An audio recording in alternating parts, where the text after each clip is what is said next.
سلام لومي دما كالاي معرف نايتا ناف كريستوس زوسد مجدي تبل مصحف فينا كنزارب مالتي كالاي معرف انتايبل سلمنتاين حاتياتኛ ሰብ ክርስቶስ ከም ዘድልዮ ዝብል እዩ እንታ ቀዲምና ኣብ ተንኪፍና ያዝነበርና ሰብ መጀመርታ مستفطره ፍጹም ነይሩ በሁሉ ፍጹም ኃጢአት ዝበሃል አይነበረን ኃጢአት እንታይ ትርጉማ መጽሐፍ ቅዱስ በዛት እዚ ኃጢአተኛ ንብል ወይ ኃጢአት ዝበሃል ሰሚዕና አለና ኃጢአት ማለት ብናይ መጽሐፍ ቅዱስ አገላለጻ እንታዩ ኣብ ቀዳማይ መልእክት ዮሐንስ ምዕራፍ 3 ፍቅዲ 4 እንታይ ይብለና ነፍስ ወከፍ ኃጢአት ዝገብር مفراس حقي ዝገብር ኃጢአት مفراس حقي እሞ لذا ኃጢአት ማለት ታይ ማለት እዩ مفراس حق ማለት ኃጢአተኛ ኻ مفراس حق ናይ መን حقي ግን ናይ ፈጣሪ ናይ አምላክ ማለት እዩ እንታይ ኮይኑ ሰባት መጀመሪያቶም ቀዳሞት ወለድና አዳምን ሔዋንን حقي አፍሪሶም እግዚአብሔር ክፍትኖም ኢሉ ዝፈጠሮም ከሐልፍሎ ምን ፈተና نقالوا لي آمنوا نتي نعوس يآمنوا ده أمنة والثاني ولود نولدخ آمنوا معلو فإذا كان أبونا عندي تزاز يبنا نست تزاز يبنا تزاز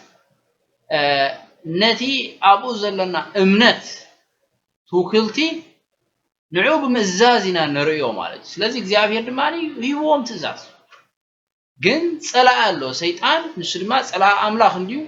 እቶም ዝፈጠሮም ከዓ ኮሙ አንፃር አምላክ ከሆዱ ፈቲንዎ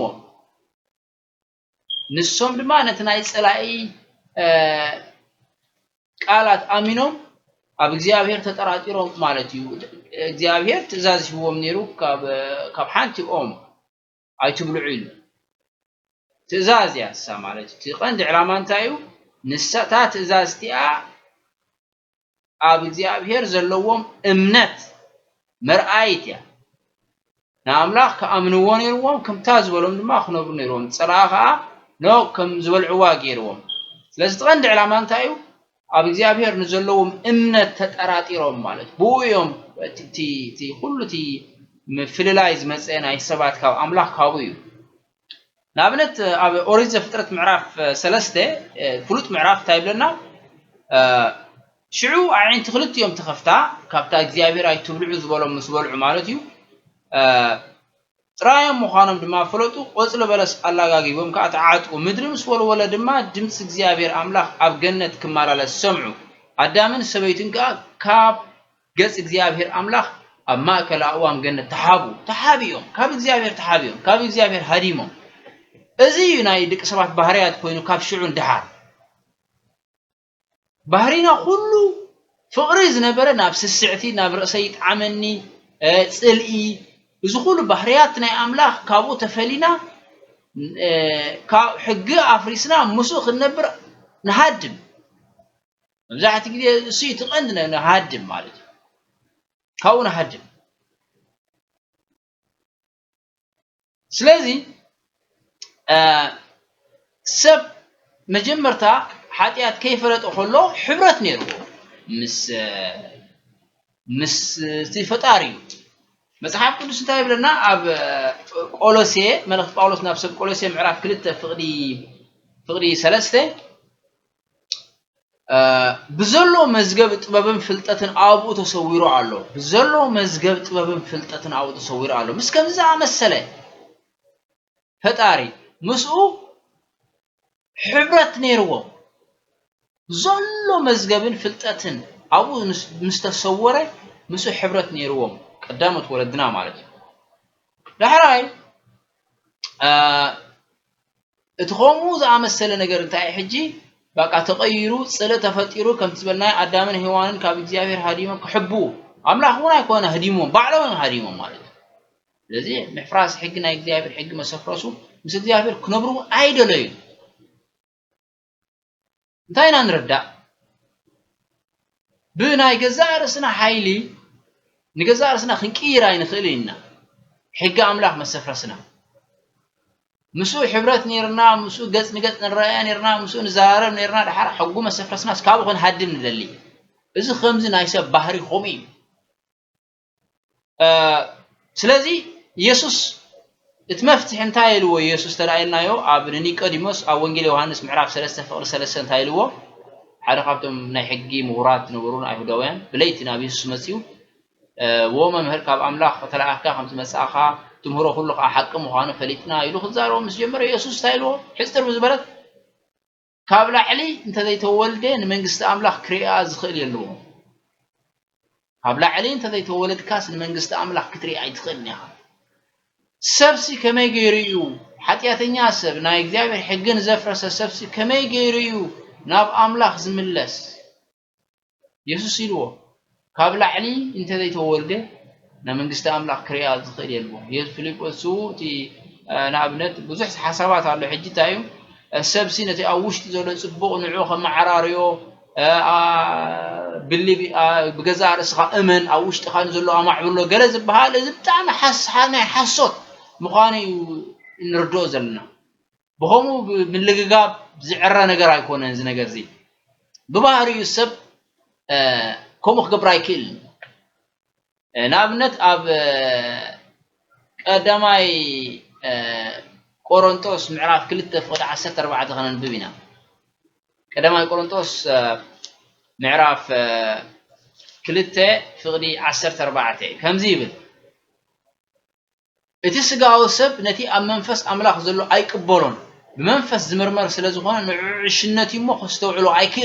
ኣይከኣልን ሰብ ኣይክእልን እዩ ክዕራይ ኣይክእልን እዩ ናብቲ ቅድሚ ምዕላው ቅድሚ ሕጋ ኣምላኽ መፍራሱ ናብ ዝነበሮ ኩነታት ንኽፍጠር ብዓቕሙ ብኽእለቱ ኣይክእልን እዩ ኣብ ውሽጢኻ ንዘሎ ጽቡቕ ነገር ኣማዕብሎ ዝብል ምትላል ኣይክእልን እዩ ሰብ ፍጹም ክኸውን ኣይክእልኒ ኣብ ውሽጡ ወላ ሓንቲ ዓቕሚ የብሉን ኮሚ ዝብል ወላ እውን ኣብ መልእኽቲ ዮሐንስ ምዕራፍ 3 ፍቕዲ ወንጌል ዮሐንስ ምዕራፍ 3 ፍቕዲ 7 እውን ከነንብብና ብዙሕ መጽሓፍ ቅዱስ ብተመሳሳሊ ብዙሕ መንገዲ ይዛረብ ከም መሰረታዊ ነገር እዩ ኣብዚ ነገር እንድሕር ጌጋ ተፈጺሙ ምናልባት ነቲ ኣምላኽ ከቀርቦ ደልዩ ዘሎ ከዳልዎ ደልዩ ዘሎ መፍትሒ እውን ክትቅበለሉ ኣብ ዘይትኽእል ኩነታት ትህሉ ምምራጽ ማለት እዩ ምዕራፍ 3 ፍቕዲ 7 ከምዚ ይብል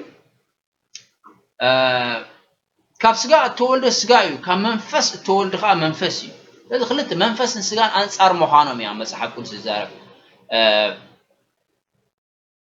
ስለዚ ትቐንዲ ተደልዩ ዘሎ እንታይ ሕጂ ኣምላኽ ሕያዋይ ምዃኑ ሰናይ ምዃኑ ጽቡቕ ምዃኑ زي نقول تبوك تزارب تخلي خاب زعب أملاك زي كحد حق سلز خونه لوه مخان إذا هو لا يكونن كم تاعي السبرة سبن تاعي كخون على لوه كم دقنا كم بحدش كل ده على لوه كغير على لوه قال نقر أوش تخاذ اللو سبوق نقر نعو بمعبال كير تخلي خازي بعال نقر أما صحاب كل ستايمر حصوتي سب تفوترون تاعيو ناي منفس أملاك نجار كستوعب ويدما كرد أيكلني ببهري كوميزب أزيلو أب نابنت أب ملك باولوس ناب سبرومي مع شوعات فدا 16 شهرا بينا زغا فلتي هاري باولوس أو ناي جزارس هيوت كم إذا عمسله جدليني كم زنا بروي نجرنا معرف شوعات فدا 16 كم زيبل نتي أنا زدليو كاب زي جبرجنا أتحج السناي مخانو اسمرو الله نتي أنا زدليو كاب زي جبرو سبق نجار قدوس نجار فتصم نجار سناي نجار جبر أيكلني يزول زلو ما فقد 10 تقلتن 10 4 كان ببنا فقد 10 تقلتن 5 يبل من بارسي يتحقق قدوس يو إذا قدوسن صادقن سنايني يو خايب كرت تفعلي نجار يزخون زلو 10 4 دم ما تايب نتيصلو غبرو الله امبر نتيز دلي ايكون كنز غبرو زلو قمو نتيز غبرو ايفطوني حق منفساو مخان فلتينا انا غنا تحت حطيات التشطو سغاوي سلازي كلته تغراጫው ነገር ይማል ከምታ ቀዲመ ተቀስኮ ማለት እዩ ኣብርስኻ ብርስኻ ክትኣምን ኣለካ ኣብ ውሽጥኻ ንዘሎ ጽቡቕ ነገር ከተማዕብሎ ለካ ኣብ ውሽጥኻ ሰናይ ነገር ኣሎ ዝብል ሓሶት እዩ ኣባ መሰረታዊት ነገር እያ ብባህሪኡ ሰብ ውዱቕ እዩ መጽሓፍ ቅዱስ ከምኡ እዩ ዝብል ልክዕ ከምቲ ኣዳምን ሔዋን ዝሃደሙ ክንመጽእና ኣብቲ መፍትሒ ግን እቲ መሰረታዊ ነገር ሰብ ብዓቕሙ ብተፈጥሮ ጽቡቕ ክኸውን ቅዱስ ክኸውን ናብ ኣምላኽ ክቐርብ ወይ ድማ ከምቲ ሓጢያት ቅድመ ምእታው ናብ ዝነበሮ ኩነታት ክምለስ ኣይክእልን እዩ መሰረታዊት ነገር ያንሳ ንኣብነት ፍቅዲ 24 ክንርኢና ሕጂ ፍቅዲ 24 ኣብቲ ሓንቲ ምዕራፍ ታይ ትብል ሐዋርያ ጳውሎስ ድሕሪ ኩሉ ብዛዕባ እቲ ኣብ ህይወቱ ዘጋጥሞ ዘሎ ኩነታት ድሕሪ ምዝራብ ብከምዚ ዛዝሞ ይዋ ኣነ ምግዱር ሰብ ካብዚ ናይ ሞት ስጋስ መን ኮን ከድሕነኒ ንነፍሱ ተረኣያ ወልሓንቲ ክገብር ዝኽእል ከም ዘይኮነ ብዛዕባ ናብ ኣምላኽ ናብ ምቕራብ ወይ ድማ ኩነታቱ ናብ ኣምላኽ ከም ዘቕርቦ ንኽኸውን ንምቕያሩ ዓቕሙ ፈጺሙ ከም ዘይብሉ ምስ ተረድአ ይዋ ኣነ ክብል ከሎ መን ከድሕነኒ ክብል ከሎ ኢና ንርኢ ዳሕራይ ግን መጽሓፍ ቅዱስ ኣብዚ መልሲ እዩ ኣብ ወንጌል ዮሐንስ ምዕራፍ 1 ፍቅዲ 29 ከምዚ ይብል ምዕራፍ 1 ፍቅዲ 29 ከምዚ ይብል ምዕራፍ 1 ፍቅዲ 29 ንጽብሒቱ ዮሐንስ ንኢየሱስ ናብኡ ክመጽእ ከሎ ረኣዮ እሞ እነሆ ሓጢያት ዓለም ዘርሕቕ ገንሸል ኣምላኽ በለ ሓጢያት ኢልና ያለና ሓጢያት ማለት ናይ እግዚአብሔር ሕጊ ምፍራስ እዩ ነዚ ካብ እግዚአብሔር ዝፈለየና ነቲ ምስ እግዚአብሔር ክፉት ዝኾነ ርክብ ንዝነበረና ኣፍጽምና ንዝነበርና ካብኡ ዝፈለየና ሓጢያት ንዑ ከርሕቆ ዝኽእል ንዑ ከወግዶ ዝኽእል ሓደ ገንሸል እንሆ ኢሉ ናብኡ ከመላኽት ከሎ ንሪኦ ገንሸል ሕጂ መጽሓፍ ቅዱስ ነቲ ዝፈለየ ኣብ መንጎናን ኣብ መንጎ ኣምላኽን ዘሎ ጋግ ንዑ ከራኽብ ዝኽእል ንዑ ናብቲ ናይ ቀደም ቦታና ንምምላስ ናብኡ ብዛዕባ እቲ መፍትሒ ኢየሱስ ማለት እንዲ ትገንሸል ብዛዕባ ብብዙሕ መልክዕ ይዛረብ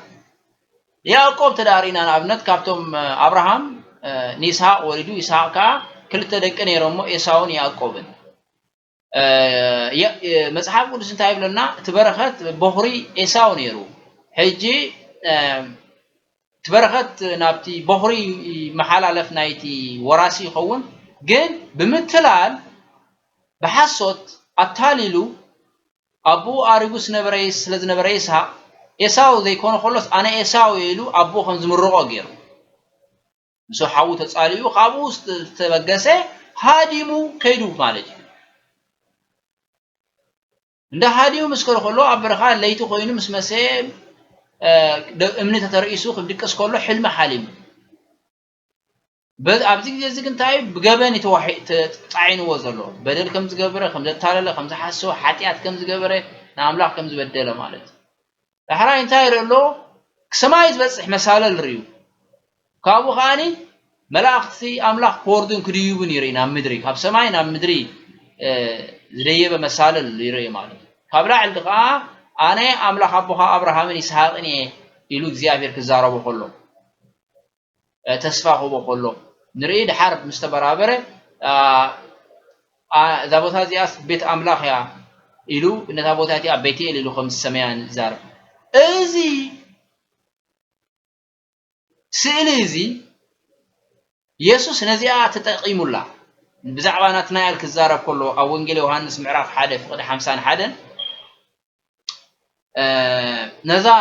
ናይ ያዕቆብ ተመክሮ ኢየሱስ ተጠቂሙላ ምዕራፍ 1 ፍቅዲ 51 ካብ ሕጂ ሰማይ ተኸፊቱ መላእኽቲ ኣምላኽ እውን ኣብ ልዕሊ ወዲ ሰብ ክድይቡን ክወርዱን ከም ትርእዩ ብሓቂ እብለኩም ኣለኹ ስለዚ ኢየሱስ እንታይ ዝብል ዘሎ ነታ ናይ ያዕቆብ ሕልሚ ነታ ራእይ ናቱ ተጠቂሙ እቲ ነቲ ብምኽንያት ሓጢያት ካብ ኣምላኽ ዝተፈለናሉ ነቲ ጋግ ንዑ ከራኽብ ዝኽእል እቲ መሳለል يعقوب بحلم زرعيو مثال يسوع قدم ملاختي سب حتيات كي يقبروا كله ملاختي بجهد من السب يزارب نيرو أب ما أنقى أملاخن سبن كفوت نيرو حبرتهم مستقول لتبابن فلتاتن أبو تصوير زلوا مش يزارب نيرو حجي ملاختي خاني بس مثال الكوردن كديهم كله يسوع دمان تعيد زلوا بيسوس أبلو تحبرت كملس كم زخل سب كابروسو أيكون زخوانه يكون نجار كقبر زخيل اللي تاغند نجار تاني تأملاخ زدالوا مجدنا عام قبال يا مان يسوس لك خمت مسالة بود ما ملاك سماي كوردن كديون زراعي كوميو مالتي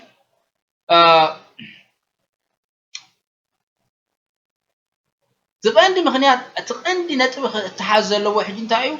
بزو حسابات هاقنا تاتي كبر بزو فتاني تاتي كبر شبات نخم حايش تباهيلو سبات نابت زبلت درجة نخم مالوش تباهيلو لكعون كمتي سيطان أدام نهوان زفتنهم أملاق سيط بوكم تخنوركم سلسفلت أيو كم أملاق كم تخنو سلسفلت أيو سبوكم كفون سلسفلت أيمبر لا يبحكي نعهم حماق سلسخونا أيكونكم كموز عام السلامة لا كل مالتي سبنا يبعلو بالحات علو بزه نجار بستفر عليه عينة ملك هذي متصال لكن تغند نجار تاي السب كاب رأسه كاب جزارسه عاقم يبلو ففلت نجار زي كاب جل نجار كركب علو وساي كاب دقي وساي حجز كم صخر علو خوسا إذا مس حجز دمامني إذا أملاك زدارو نتحجز فرسنا علو نتحجز فرسنا علو كابو استفلينا نسو مفتحي عداليو علو نسخات جنشل نوع حتيات عالم زرح جنشل أملاك بو أبينا هنا تحبرت حتيات كلمة مجمارو حتيات كاب أملاك كلمة مفلاينا زنبر كونتات ناوخ مسنا زخيل نبيات تايبرو تناي كلام جزاء تبرو ناوخ مسنا زخيل تمثال يسوسيو كاله يلن كاله متلالي سب كاب عقمو كيلتن عقمن يبلون فصم نخون ويدما أب أملاك قبول كخون أبرسنا نما عبلو نجر ولا حنت يلن السو متلالي مالتي خفت آدم هوان ذهابهم سيطان زفتنهم يجون كاله ملكوع تحزم متلالات كاله عنت ملكع عن مكيارات كل خيل سلازي كوميتي كأنت نجر مالتي يسوس ون يللو أو وانجيل يوحنس معرف 14 فقدي 10 خمزيلو معرف 14 فقدي 6 كم زيبل وانجيل يوحنس معرف 14 فقدي 6 كم زيبل يسوس كا مجدن حقن هيوتن أنا بزي باي حد أقوى ناب أبوز مس يلبون تركب مسابو مالتي أركب تقاريز عندها حجي يسوس تعيد بزلو نتاركب كمل ساز خيل سب نابتي حتيات كدم مقتاو مس ملاختي مس أملاخ مس سماي زنبرو ركب منابو كمل سلو زخيل بيسوس تراحيو تاي يعقوب زرعيا مسالل ملاخت أملاخ زوردلان زديوبلان زنبرو مسالل يسوس تراحيو